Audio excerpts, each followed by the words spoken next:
Assalamualaikum warahmatullahi wabarakatuh.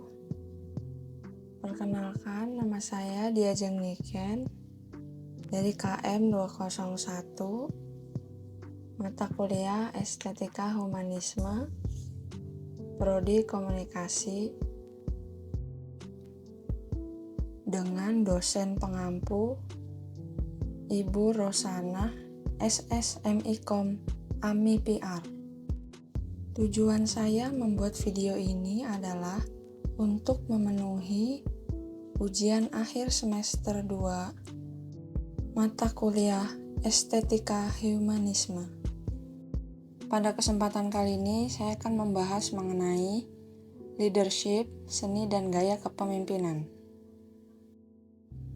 Baiklah, langsung saja kita mulai. Perkenalan yang pertama adalah modal sosial. Modal sosial adalah suatu serangkaian nilai atau norma-norma informal yang dimiliki bersama di antara para anggota suatu kelompok masyarakat yang saling terkait, yang didasarkan pada nilai kepercayaan, norma, dan jaringan sosial. Modal sosial juga sangat erat hubungannya dengan kepemimpinan seseorang karena di dalam sosial kapital, kepemimpinan itu diperlukan untuk mengakomodir semua aspek sehingga tercapainya tujuan suatu organisasi atau kelompok masyarakat. Selanjutnya ada teori kepemimpinan. Teori kepemimpinan adalah buah pemikiran yang berisi penjelasan mengenai apa, bagaimana, siapa, kapan, di mana, dan mengapa individu dikatakan sebagai pemimpin.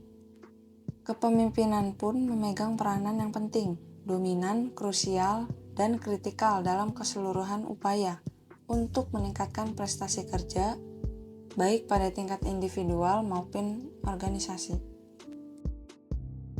Modal sosial menurut beberapa para ahli adalah yang pertama menurut Pierre Bourdieu. Modal sosial merupakan jumlah sumber daya yang sifatnya tersirat. Sumber daya ini dapat berkembang pada diri individu atau kelompok melalui kemampuan untuk memiliki jaringan dan pengetahuan. Selanjutnya, menurut Robert Putnam, modal sosial ini merupakan corak kehidupan sosial yang terdiri dari jaringan sosial, norma, dan kepercayaan. Semua ini berfungsi untuk bertindak bersama demi tujuan yang ingin dicapai. Kemudian, modal sosial menurut James Coleman, kemampuan masyarakat untuk bekerja sama demi menjadi tujuan bersama di dalam berbagai kelompok dan organisasi.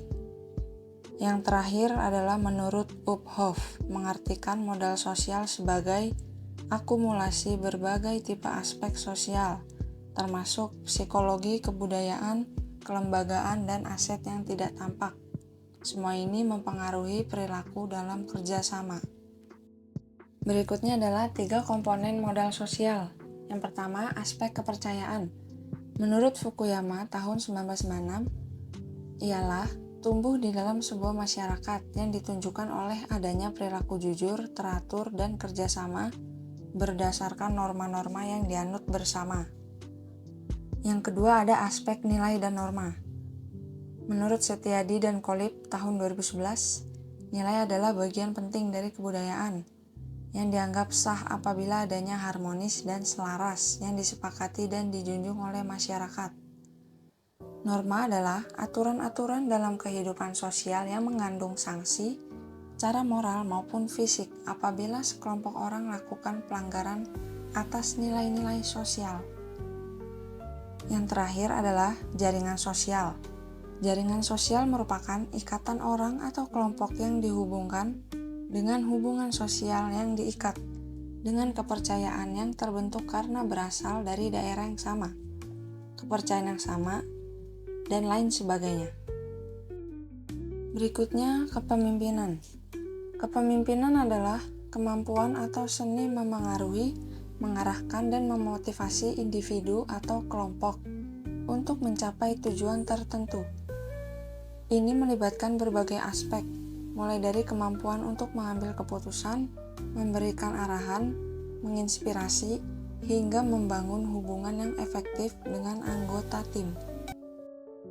Kemudian, Teori kepemimpinan menurut para ahli. Menurut Wahyo Sumijo tahun 1987, kepemimpinan sebagai sesuatu yang melekat pada diri seorang pemimpin. Hal ini mencakup sifat-sifat tertentu, seperti kepribadian, kemampuan, dan kesanggupan. Kemudian menurut Mujiono tahun 2002, kepemimpinan sebagai hasil dari pengaruh satu arah. Dalam teori ini, kepemimpinan lebih dilihat sebagai akibat karakteristik individu pemimpin. Lalu menurut Dabin tahun 1951, kepemimpinan adalah aktivitas para pemegang kekuasaan dan membuat keputusan. Yang terakhir, menurut Stockdale tahun 1948, kepemimpinan adalah suatu proses mempengaruhi aktivitas kelompok dalam rangka perumusan dan pencapaian tujuan. Lalu apa aja sih macam-macam teori kepemimpinan? Yang pertama, Great Man Theory atau teori pria hebat. Pemimpin lahir dengan karakteristik tertentu yang membuat mereka unik dan efektif. Pemimpin dianggap sebagai individu yang memiliki bakat alami untuk memimpin. Yang kedua adalah Trait Theory atau teori karakteristik. Teori ini mencari karakteristik kepemimpinan yang dapat diidentifikasi pada individu. Para peneliti mencoba mengidentifikasi sifat-sifat seperti kepercayaan diri, ketegasan, kecerdasan, dan ambisi. Yang ketiga ada Contingency Theory. Teori kontingensi. Teori ini menekankan bahwa efektivitas kepemimpinan tergantung pada kesesuaian antara gaya kepemimpinan dan situasi. Ada situasi yang lebih cocok untuk pemimpin dengan gaya tertentu. Teori kepemimpinan yang keempat adalah Behavioral Theories, teori perilaku. Pemimpin ditentukan oleh perilakunya dalam melaksanakan fungsi-fungsi kepemimpinan, dan perilaku tersebut dapat dipelajari atau dilatih. Yang kelima ada teori servant, teori pelayan. Teori ini menekankan pelayanan dan kepedulian pemimpin terhadap anggota tim. Pemimpin yang baik adalah yang melayani dan memperhatikan kebutuhan orang lain. Yang keenam ada teori gaya dan perilaku. Seseorang dapat belajar dan berlatih untuk menjadi pemimpin melalui ajaran, pengalaman, dan pengamatan yang baik.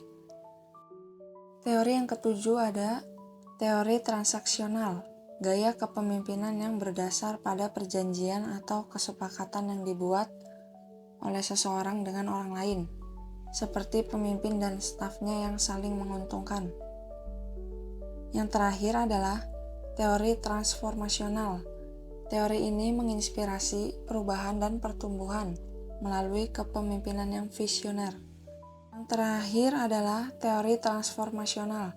Teori ini menginspirasi perubahan dan pertumbuhan melalui kepemimpinan yang visioner. Pemimpin ini memotivasi dan menggerakkan orang untuk mencapai tujuan yang lebih tinggi. Lalu, apa saja tipe-tipe gaya kepemimpinan? Yang pertama ada tipe kepemimpinan otoriter. Kepemimpinan otoriter dikenal juga sebagai kediktatoran, otoritatif, atau tirani. Pada tipe ini, proses pengambilan keputusan sepenuhnya berada di tangan pemimpin di posisi teratas. Bawahan tidak memiliki hak suara dalam mengambil keputusan, dan segala kontrol dilakukan oleh pemimpin secara mutlak. Contoh tokoh dunia yang memiliki gaya kepemimpinan otoriter adalah Adolf Hitler. Gaya kepemimpinan yang kedua adalah demokratis. Gaya kepemimpinan ini melibatkan partisipasi aktif anggota kelompok dalam proses pengambilan keputusan. Dalam gaya ini, pemimpin memfasilitasi diskusi, mendengarkan masukan, dan memperhatikan sudut pandang beragam sebelum mengambil keputusan. Contoh tokoh dunia pada gaya kepemimpinan ini adalah John F. Kennedy. Tipe gaya kepemimpinan selanjutnya ada delegatif. Tipe ini adalah pendekatan di mana pemimpin lebih sering terlihat berada di kursi belakang, mempercayai bawahannya untuk menyelesaikan pekerjaan dan mengambil keputusan. Pemimpin tetap memegang peran penting, memberikan otoritas dan tanggung jawab kepada orang-orang yang telah mereka tunjuk. Contoh tokoh dunia adalah Ratu Elizabeth yang kedua. Kemudian ada gaya kepemimpinan transformasional, yaitu gaya kepemimpinan yang menginspirasi dan mengubah para pengikut untuk mencapai potensi terbaik mereka.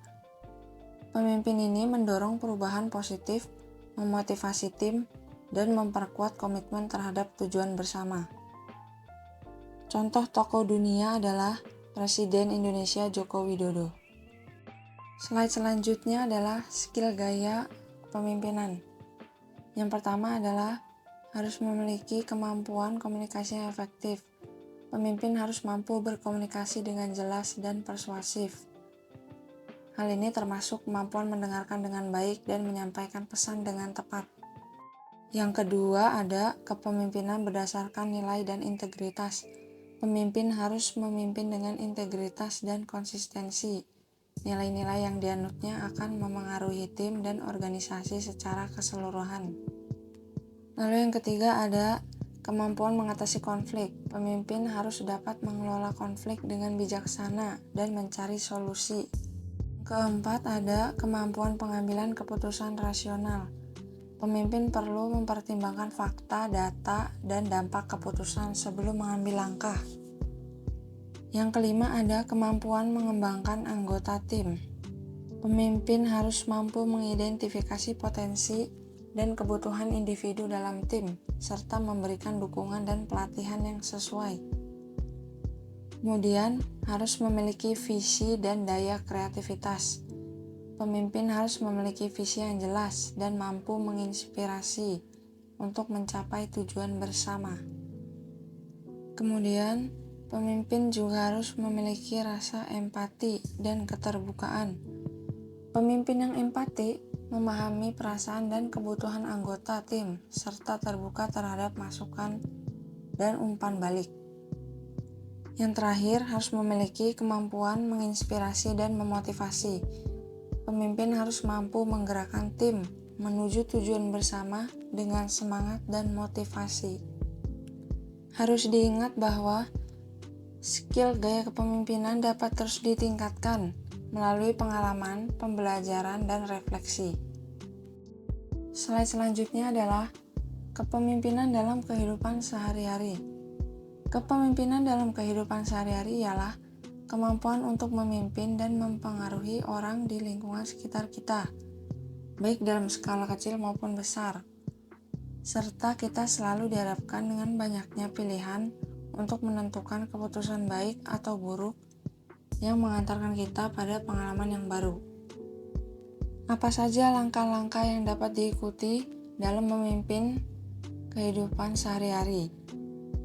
Yang pertama adalah meningkatkan self-awareness atau kesadaran diri, baik kesadaran diri terhadap diri sendiri maupun terhadap orang lain. Yang kedua adalah membuat tujuan hidup. Dengan membuat tujuan hidup, maka kehidupan akan lebih bermakna dan lebih jelas ke depannya. Yang selanjutnya adalah mencari tahu apa yang menginspirasimu. Setelah mengetahui tujuan hidup, alangkah baiknya mencari tahu hal apa yang menginspirasi kita. Inspirasi dalam kehidupan merupakan sumber semangat untuk menjalani hari. Kemudian, mengapresiasi kemajuanmu berproses. Mulai sekarang kita harus belajar menghargai dan mengapresiasi setiap kemajuan dalam diri, baik dalam pencapaian besar atau kecil. Yakinlah akan tetap jadi pelajaran besar di kemudian hari. Lalu tingkatkan skill mendengar. Karena dengan mendengar juga menjadi salah satu contoh bentuk menghargai dan menunjukkan rasa peduli kepada orang lain. Lalu harus memiliki rasa kesopanan yang kuat. Kenapa kita harus memiliki rasa kesopanan yang kuat? Karena jika kita pintar ataupun memiliki keahlian atau kemampuan tapi tidak memiliki rasa kesopanan, pastinya tidak akan dianggap oleh lingkungan kita. Dengan menjadi orang yang sopan, kita bisa disenangi oleh lingkungan sekitar kita. Selanjutnya adalah kenali kelebihan diri sendiri. Kenapa demikian? Karena dengan mengenali kelebihan di dalam diri kita akan tahu hal apa aja yang harus menjadi fokus untuk kita kembangkan selanjutnya. Yang terakhir adalah kita harus bisa berdamai dengan kekurangan yang kita miliki sendiri. Memang tidak mudah untuk berdamai dengan kekurangan diri kita, tapi kita bisa mencobanya dengan menerima diri kita lebih dulu. Kita harus selalu bersyukur dan jangan merasa insecure. Karena setiap individu pasti memiliki kelebihan dan kekurangannya masing-masing. Jika kita merasa memiliki kekurangan, maka kita bisa ubah dan menjadi lebih baik lagi ke depannya. Sumber atau referensi dari video ini adalah dari Wikipedia, modal sosial, Wikipedia kepemimpinan, lalu ada dosensosiologi.com, modal sosial, lalu ada website neliti.com, teori kepemimpinan, ada juga media.neliti.com. Selanjutnya ada serupa.id, gaya kepemimpinan, pengertian jenis maupun faktor. Lalu yang terakhir ada dari ahaslides.com, good leadership skills. Baiklah, kesimpulan yang dapat kita ambil adalah kepemimpinan adalah seni yang memengaruhi dan menginspirasi. Gaya kepemimpinan beragam dari transformasional hingga demokratis. Integritas dan nilai membentuk fondasi kepemimpinan. Harus kita ingat juga bahwa kita memiliki kesempatan untuk memimpin dalam kehidupan sehari-hari. Semoga pada pembahasan kali ini kita bisa dapat ilmu yang bermanfaat untuk kedepannya. Mohon maaf bila terdapat kekurangan dari saya. Terima kasih. Wassalamualaikum warahmatullahi wabarakatuh. Sampai jumpa kembali.